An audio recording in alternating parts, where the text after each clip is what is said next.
السلام علیکم ورحمۃ اللہ وبرکاتہ حامد و مصلی نمباد اعوذ باللہ من الشیطان الرجیم بسم اللہ الرحمن الرحیم هل يستوي الذين يعلمون والذين لا يعلمون وقال نبی الکریم صلی اللہ علیہ وسلم طلب العلم فریضہ علی کل مسلم۔ محترم ناظرین اکرام، آئیے آج آپ کے سامنے ہم ایسے شخصیت کو پرستت کرنے جا رہے ہیں، حاضر کرنے جا رہے ہیں جو جامعہ زینب بنت جہش کے ڈائریکٹر ہیں اور ہمارے کلیگ اور قریبی دوست جناب عبد المعید حفظہ اللہ سے، اور جانتے ہیں ان سے علم سے متعلق چند اہم باتیں۔ جی آپ کے خدمت میں پیش ہے مولانا عبد المعید حفظہ اللہ۔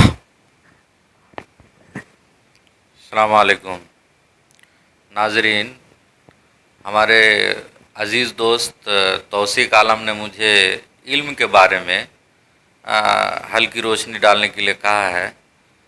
تو دیکھیے کہ علم کے لغوی معنی عربی زبان میں علمہ یعلم یعنی کسی چیز کو کما حقہ جاننا، پہچاننا اور حقیقت کا ادراک کرنا، یقین حاصل کرنا، محسوس کرنا اور محکم طور پر معلوم کرنا۔ علم ایک بے پایا سمندر ہے اور در حقیقت حقائق الاشیاء کا نام ہے۔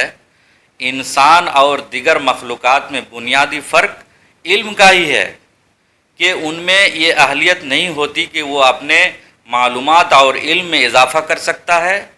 علم ایک ایسی چیز ہے جو انسان کو مہذب بناتا ہے اور اچھے اور برے میں فرق سکھاتا ہے۔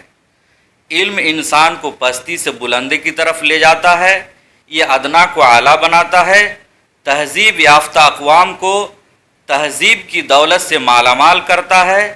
یہی وجہ ہے کہ معاشرے میں اہل علم افراد کو قدر کی نگاہ سے دیکھا جاتا ہے۔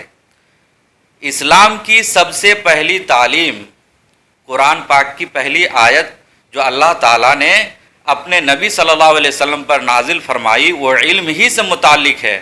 اللہ تعالیٰ فرماتا ہے اقرأ بسم ربک الذی خلق خلق الانسان من علق اقرأ وربک الاکرم الذی علم بالقلم علم الانسان ما لم یعلم، یعنی پڑھ اپنے رب کے نام کے ساتھ جس نے پیدا کیا، اس نے انسان کو ایک چمٹ جانے والے لوتھڑے سے پیدا کیا۔ پڑھ اور تیرا رب سب سے زیادہ معزز ہے جس نے قلم کے ذریعے سکھایا، انسان کو وہ کچھ سکھایا جو وہ نہیں جانتا تھا۔ نبی اکرم صلی اللہ علیہ وسلم کی بعثت کا ایک مقصد علم کا ہی ہے۔ هو الذی بعث فی الامیین رسولا منہم یتلو علیہم آیاتہ ویزکیہم ویعلمہم الکتاب والحکمہ وان کانوا من قبل لفی ضلال مبین۔ وہی ہے جس نے امی لوگوں میں انہی میں سے ایک عظیم رسول مبعوث کیا، وہ ان پر اس کی آیت کی تلاوت کرتا ہے اور انہیں پاک کرتا ہے اور انہیں کتاب کی اور حکمت کی تعلیم دیتا ہے، جبکہ اس سے پہلے وہ یقیناً کھلی کھلی گمراہی میں تھے۔